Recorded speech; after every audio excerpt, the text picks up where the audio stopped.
Bueno, Sergio Baralla es un capo, es un gran abogado, uno de los tipos que más conoce sobre el plexo normativo de la ciudad, sobre derecho constitucional, sobre la constitución de la ciudad y que además es un gran político. Bajamos un poquitito la música. Sergio, buenas tardes, ¿cómo te va? Nacho saluda. ¿Cómo andas, Sergio?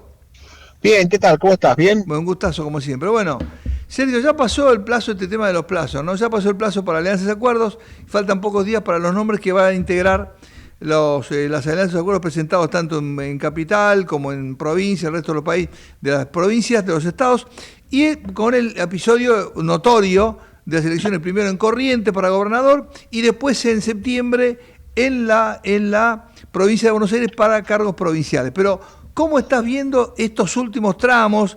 Los primeros nombres, las alianzas, bueno, ¿cómo estás viendo todo, no solamente en Capital, sino en el país?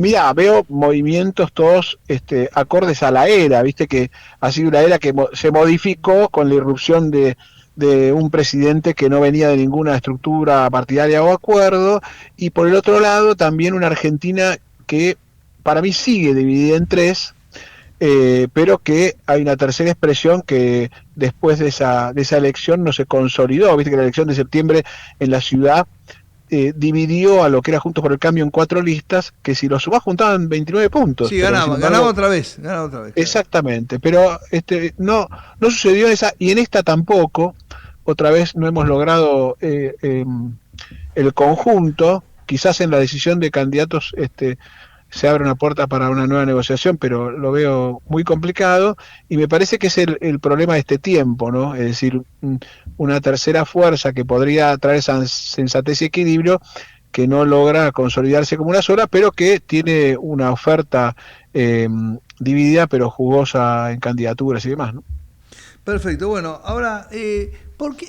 Te saco un poquito de la capital. ¿Por qué, de tu zona de comodidad, pero vos conocés muy bien Buenos Aires, por qué es tan importante estas famosas 8 secciones? Viste que hay mucha encuesta rara, pero en general parecería que de las 8 esta fuerza bruta o no sé cómo es el nombre ahora, perdería 7, ¿no? ¿Cómo ves? ¿Por qué? Siento que son legisladores provinciales, ¿por qué ellos ponen tanto el acento ahí? Que si ganan una, ya ganaron, ¿viste? Por 2 puntos. ¿Viste el folclore, no? Por 2 puntitos, bueno, qué sé yo. Sí, ¿Qué sí. van a inventar ahora en septiembre? ¿Qué estarán preparando? Mira, es una elección que, primero, muy importante plantear esto, darse cuenta que en la provincia de Buenos Aires es la primera vez que se elige separado lo local entre comillas, porque viste que la provincia nunca logró instalar electoralmente su agenda particular de provincia, ¿no? Al revés del resto de las provincias argentinas. Claro. La ciudad, por ejemplo, lo había logrado. Cuando se declara autónoma, comienza su agenda local. Tuvo algunas interrupciones o cuando unificó listas con la nacional, pero en general ha caminado ese camino. La provincia de Buenos Aires no, así que ahí hay un punto de cambio que yo creo que llegó para quedarse en el sentido de que se va a descubrir que la agenda de la provincia importa de a poco, pero por lo menos se inició el camino.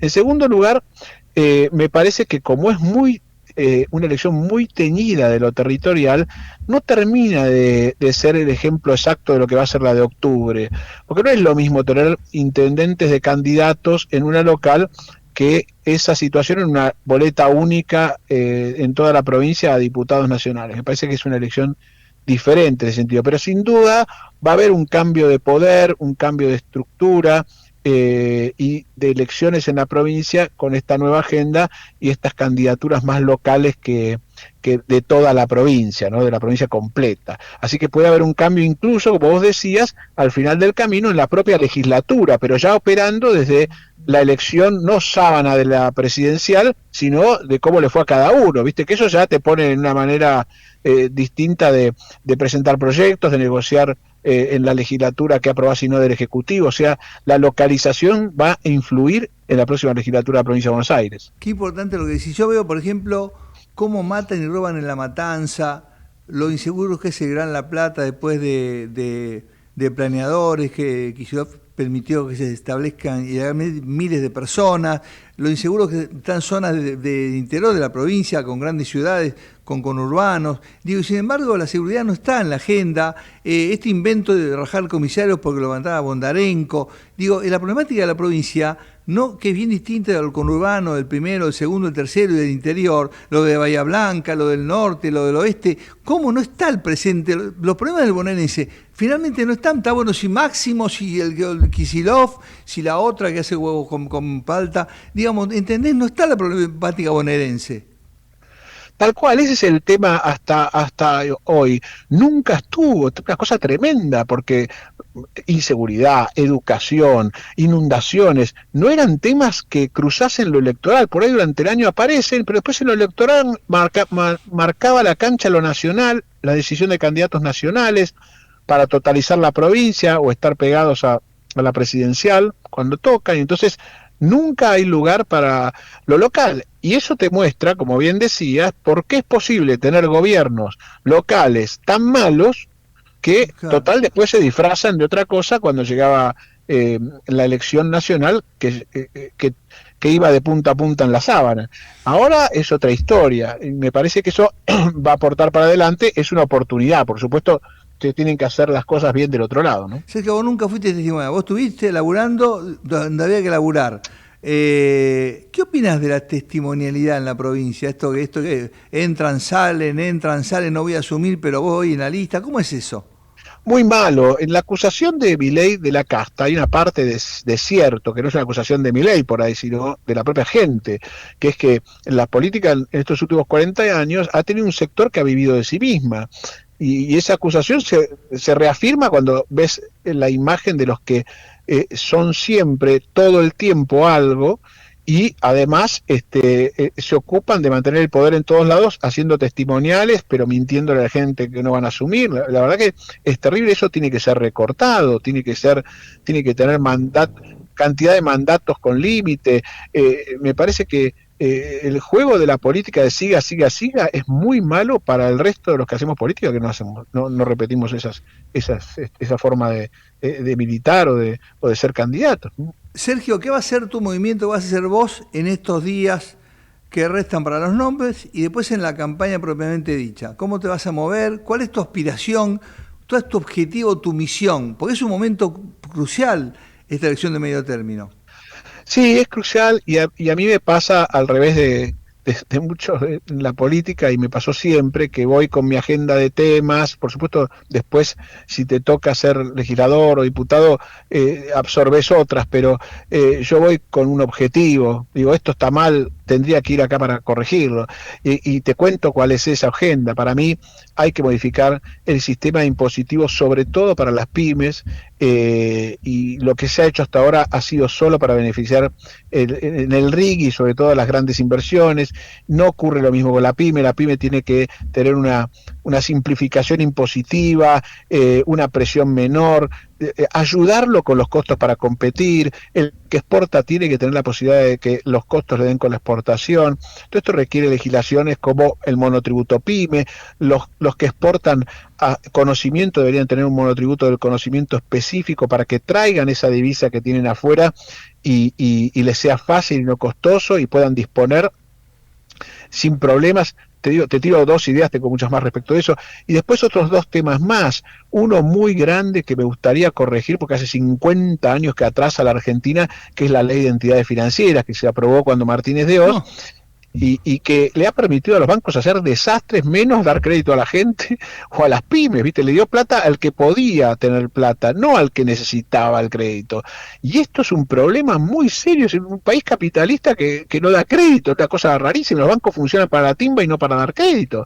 Esto hay que modificarlo ya, tomar las experiencias de otros países del primer mundo de cómo resolvieron esto, y bajar esos costos terribles. Y ahí te digo dos cosas que están dando vueltas, que también me quiero dedicar dentro de esto de entidades financieras. Una, hace 50 años que el crédito dejó ser el de vivienda al que necesitaba la primera vivienda, sino que es al que puede pagarlo, no al que su garantía es la hipoteca. Y al revés de otros sistemas en el mundo, que como el propio norteamericano, por ejemplo, que toma en cuenta en vivienda, si vos sos un buen pagador, como perdón, también te hace la FIP, pero eso para calificarte mal. Pero si vos sos un buen pagador de tu tarjeta de crédito, de los créditos que has tomado, ¿por qué no te des acceso, sin importar cuánto ganás, a una hipoteca que además es el valor del crédito para, si vos no pagás, para que el banco se lo cobre? Bueno, esto tiene que cambiar definitivamente. Y segundo tema, lo que cobran de tasa al que paga mínimo en esta etapa difícil de la Argentina. Mucha gente no llega a fin de mes, se financia con la tarjeta de crédito y resulta que te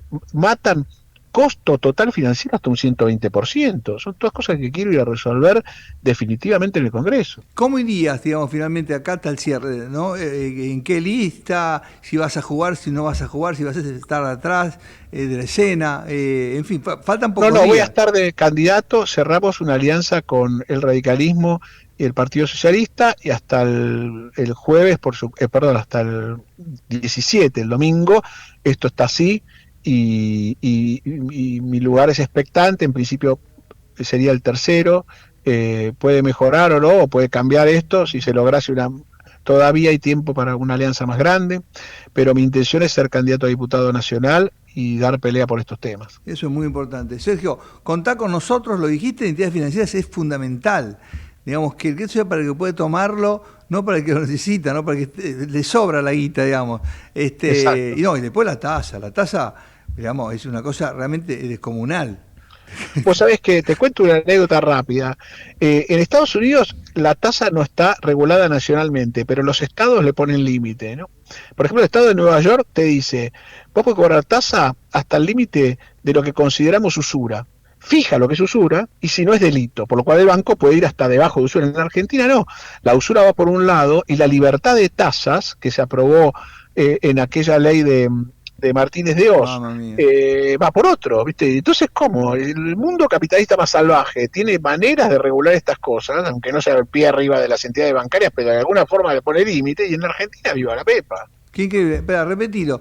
¿Tenemos una ley de Martínez de Oz de entidades financieras? Sí, es así. Ahora, desde esa época, que es cuando cambia el sistema financiero. Yo era chico, pero si vos te acordás, antes de eso, obtener un crédito hipotecario más fácil, las entidades de préstamo eran también cooperativas y eran muchas, y barrios como el Barrio Norte se construyó con ese tipo de entidades financieras. Sí.